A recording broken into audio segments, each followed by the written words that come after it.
മുകൾ നിലയിൽ സ്വസ്ഥമായി പ്രാർത്ഥനാനിരതമായിരിക്കുന്നവർക്ക് ഒരുക്കിയ AC പ്ലാന്റുകൾ, വിശാലമായ നമസ്കാര സ്ഥലങ്ങൾ,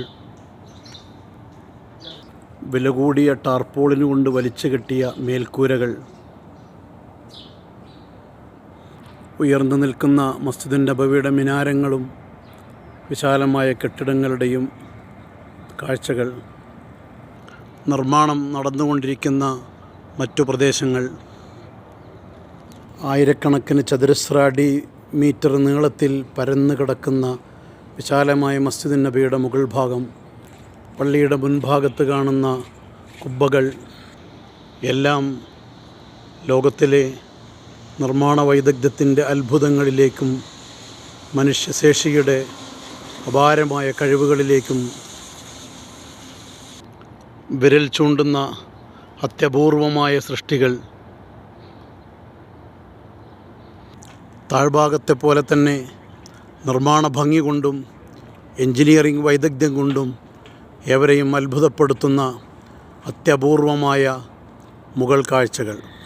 ഉയർന്നു നിൽക്കുന്ന മിനാരങ്ങൾക്ക് തൊട്ടടുത്തായി വിശാലമായ കുബ്ബകളോടുകൂടെയുള്ള പള്ളിയുടെ മുകൾ ദൃശ്യങ്ങൾ. ചരിത്രത്തിൽ രേഖപ്പെടുത്തപ്പെട്ട് കിടക്കുന്ന അൽ കുബ്ബത്തുൽ ഖദറ, പച്ചക്കുബ്ബയുടെ സമീപ ദൃശ്യം എല്ലാം ഈ പള്ളിയുടെ മുകൾ ഭാഗത്ത് നിന്ന് നോക്കുമ്പോൾ വളരെ മനോഹരമായി നമുക്ക് കാണാൻ കഴിയും.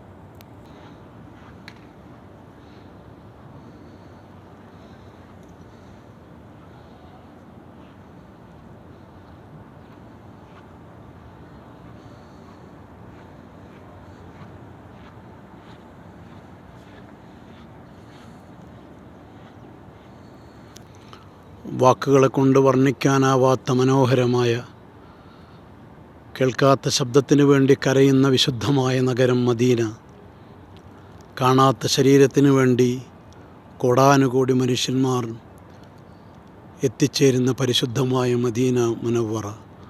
അതിൻ്റെ പച്ചക്കുബ്ബയുടെ മുകൾ നിലയിൽ നിന്നുള്ള ദൃശ്യമാണ് ഈ കാണുന്നത്. അസ്സലാത്തു വസ്സലാമു അലൈക യാ സയ്യിദി യാ റസൂലല്ലാഹ്.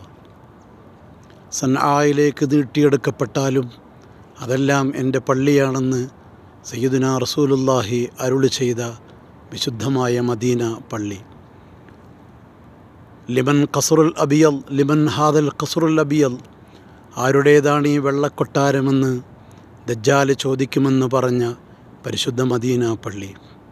തീർത്തും എല്ലാ അർത്ഥത്തിലും മികവുറ്റ ഒരു കൊട്ടാരമായി, ഒരു വെള്ളക്കൊട്ടാരമായി ആകാശമുട്ടെ ഉയർന്നു നിൽക്കുന്നു ഈ മഹാസൗധം.